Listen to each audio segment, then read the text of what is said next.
It's Sunday, 8th of April. We're just starting the Kohaku Tosai tategoi selection process. So we'll just check in which koi, male or female.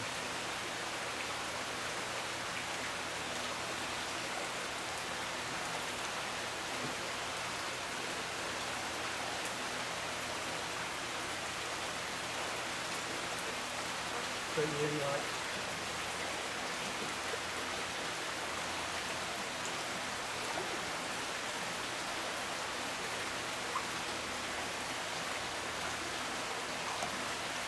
One will be a male. So right now we've sorted the fish into males and females, and everyone is standing around eating bacon sandwiches and drinking coffee and taking a good look at them. In the bowl where Scott and Bill are at the moment, everyone's looking into. There's a few select fish that Bill has picked out particularly, and we're going to go and take a look at those. So here we have a selection of Tosai Kohaku picked out by Bill from the selections today. Size probably around up to 36, 37, maybe a bit more. Yeah, maybe up to 40 cm. Yeah. So give us a clue which particular reasons you picked these few out, Bill. There's plenty to choose from this year. Yeah, I mean, just the size you've grown in 10 months, the quality of the white skin, and some really nice patterns in there as well. Some are potential brood stock in my mind, and some are for future sales. But really interesting patterns. Some conventional patterns, but some really unusual patterns as well. Which is my kind of style. I like something a little bit different. So, apart there's one in here that we know is sold, so we'll discount that as being maybe the number one at the moment. This one here was sold way back in November. This particular fish. So on that, this one here, Bill, I think. Yeah. Oh, if you look back on, me and Scott did a video back in end of November, and that particular Kohaku was one that was in that video, and it was my personal kind of favourite, I think, back in November. And you thinking that's the... I'm thinking it's the number one at the moment. Number one at the moment. Yeah. That's not, you know, that's not sold. Yeah. But I'm liking this fish here. It's perhaps an unusual fish to pick out. Yeah. But the quality is absolutely fantastic. And it's not really a saleable pattern, but I think it'd be really good for potential future brood. You can never tell, things can go wrong, but you know. Yeah, it's got a lovely body line. Yeah. The Benny and Shiroji are very nice. And it's just a fish of two halves, really, isn't it? Yeah. The front half's really attractive, and then there's just that last down at the back is the only bit of red that's not particularly special. But okay, so as with the show we saw in the previous video, so you got a target of 50 pieces, 60 pieces? 50 pieces I think it's going to be. So 50 pieces need to be sorted out later in the week to go into the female grow out. These are all females. There were 23 or 24 shower puts to one side yesterday, which these Kohaku and over a whole load of other fish will go to as well. And then later in the week we'll have another selection video where we reduce this down to being 50 pieces, which will go on to Nisai over the course of the summer. This one. So what about this one, Scott? That's one that I like very much. I like this one very much, but Bill sold it. Yeah. Okay, and I happen to like that one very much, which Bill likes very much. I think there's just lots of wonderful ones in here. I mean, that's quite beautiful. But, you know, I love this one right here a whole lot. And the person that bought it has a great eye. That's going to be a really wonderful Kohaku. Congrats to them. Okay, so we're going to get these back in the ponds. There's still plenty more fish to video. You don't want me to say what I think of this year's crop of Kohakus? Tell us what you think of it. Of course, Scott. You said you didn't want to say anything. You said you had nothing to say. And as I suggested, you always have something to say, so say it. I really think it's a wonderful crop of Kohakus. I'm really impressed with it. I think Bill did a great job. So. This is just a group of female Sankei. One of these we saw in a video previously, which is the one to the right hand side here in the centre. So Scott, give us some thoughts on these? On these Sankei. Well, these are incredible. This one right here. Holy crap, Batman. I don't even know what to say about it. It's so good.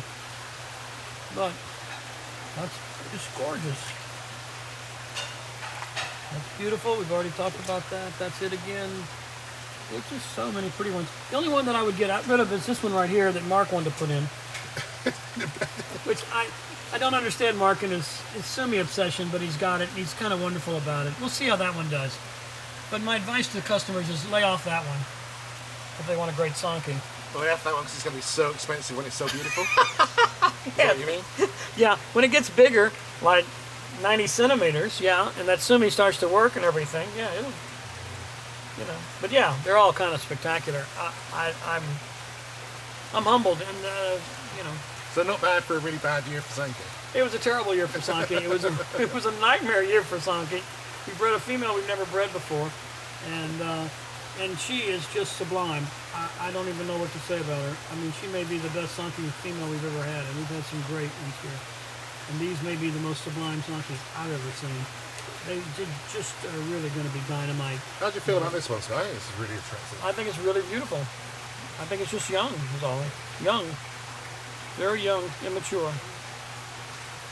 They're all young, immature Sankeis. Okay. Cool. Let's get these back. Yep. Okay, if you followed me on my Facebook posts and the show at the front, you'll recognise this one I've written about numerous times. Real special fish that we followed since it was just like a month or two old in the mud pond, which for me is really special. It's something I always wanted to do. Follow a fish from that young age and see its progression and development over months and years. So really looking forward to continuing following this. Second fish in the bowl. We pulled some shell out of this pond a few days ago. This one wasn't pulled out, but it's incredibly beautiful. All the scenery on it is beautifully placed. The skin is beautiful.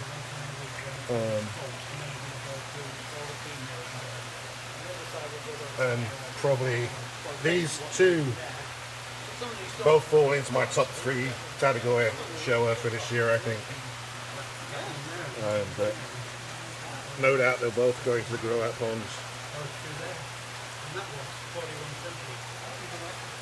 But once we do that final selection later in the week, we'll see them in more close up along with the other 40 odd fish that are going to go into the pond with them.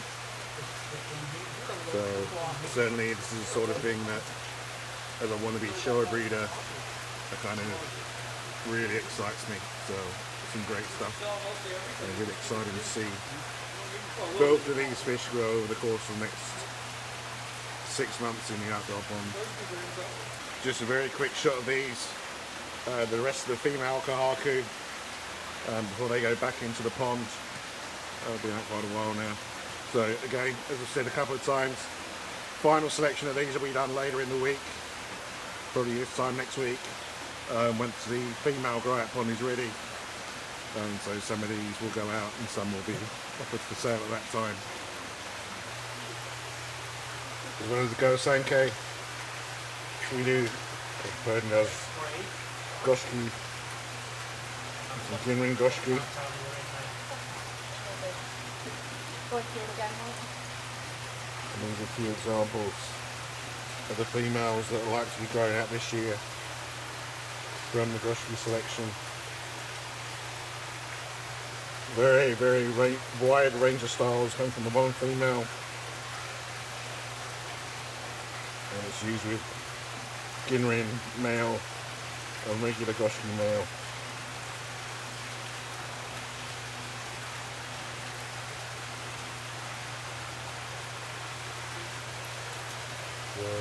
very much a learning curve, the Goshki. Really, I think it goes for all breeders all over Japan as well.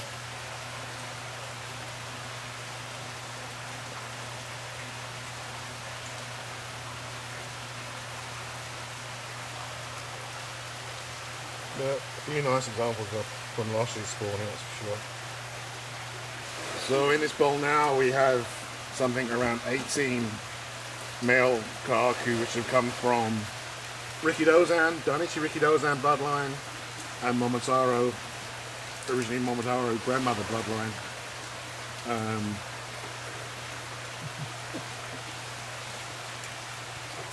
Yeah, I mean, really. So yeah, Momotaro, just amazing. there's some in here which very much at this early stage think, yep, that's hopefully going to be brood stock. Yeah, so what do you think, loaded. Scott? Yeah, we're loaded here. I mean, it's just, we're loaded. This is really one of the better years we've ever had for male Kohaku. I've never seen so many good ones. We usually get it down to about 4 or 5 that we like, and here we are with 18, so I don't know. And the largest of these, 40 centimeters or so. Yeah. Probably a bit bigger. This one here, I think it's going 42, maybe 43 centimeters. Mm-hmm. So real good size and excellent quality. Excellent quality. So when would you expect, so the Tosai now obviously going to become 2 years old this year, would you expect to be putting these into the breeding program as 3 years old? Or No, 2. 2 years old, so. No, it'll be this year. We'll probably do it next. We'll probably, I don't know. Bill and I'll talk about it, but it's possible that Momotaro. I mean, it's so big. This one might just go in this year. I mean, what the heck? It won't do anything, but it might go in. But most of these next year, we'll be looking at them again and deciding really hard on what we want to use. But it's just a really nice group of males. We could talk about these for a long time as to why they're good males, but what we like about males is no flaws, and we like them to have nice patterns, and especially with Kohaku, we like nice broken up patterns. So we're less likely to use one like that, Sure. right there, though that one is going to break up eventually. So it's not bad, but we're more inclined to use something like that. So for those that don't understand, pattern very much is influenced by the male. Well, In because there are other spawning. things. Well, it's not that they're influencing. I mean, they influence it with the female and the male. Both of them influence it. But since with the female, it's so important to get the body and the white, and there's real important characteristics you need to get from a female. So something like pattern might be something you might consider with a male. You know, you might, especially with Kohaku, you don't want them to. You would like to see the patterns broken up a little more. We do. And we like to see great E, so, and great white. So, you know, the males have to really be perfect. Where a female can have a flaw. Not a big one, but it might be a minor flaw that we might use it anyway. Because it's kind of spectacular. I don't know if that makes any sense or not. But that's how my mind works about it. But any of these males are great. We like them all. I would be very happy with any of these males in a brood system. So Excellent. So these will be photographed and go out to the grow out pond, the male grow out pond we saw yesterday on the video. and then they'll go through an incredibly tough culling process at some point before next spring. And I mean, this is going to be really a tough process because we'll probably eliminate these males down to maybe 3 or 4. Yep. There's no way we're going to keep this many. Awesome. Okay, so sign up for now. 20 male Kohaku about to be released into the 25,000 gallon grow out pond that we saw yesterday. So I'll make 34 koi in here at the moment. What's it say? Not far away.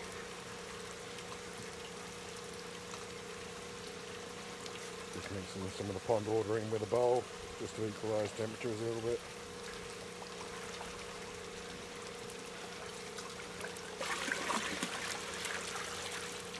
Alright, see you in the autumn.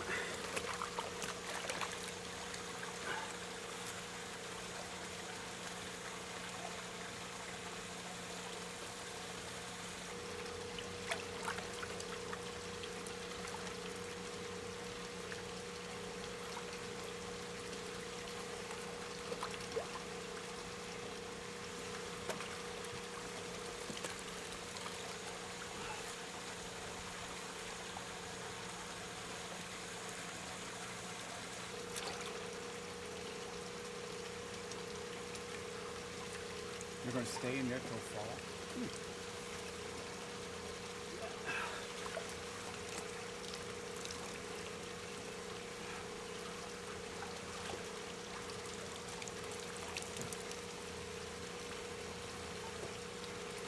So what size are those two large ones, Bill, when you mentioned them? 39 centimetres. 39 centimetres, the two largest ones.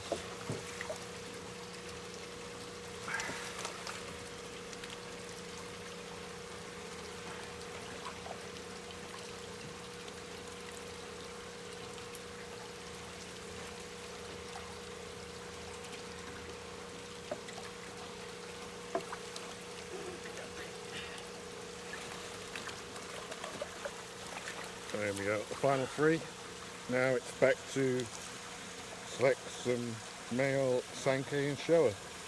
Here we have 7 final males which are going to go out into the grow-out, making a total of 41. One more than Bill had anticipated, but no real problem. 5 Sankei, 2 Showa.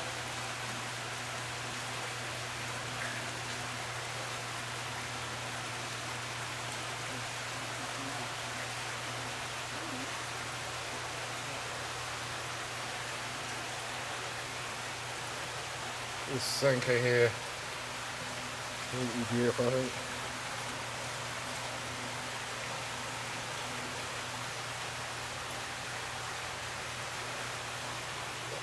And the Marathon as well. Really strong male frame on that.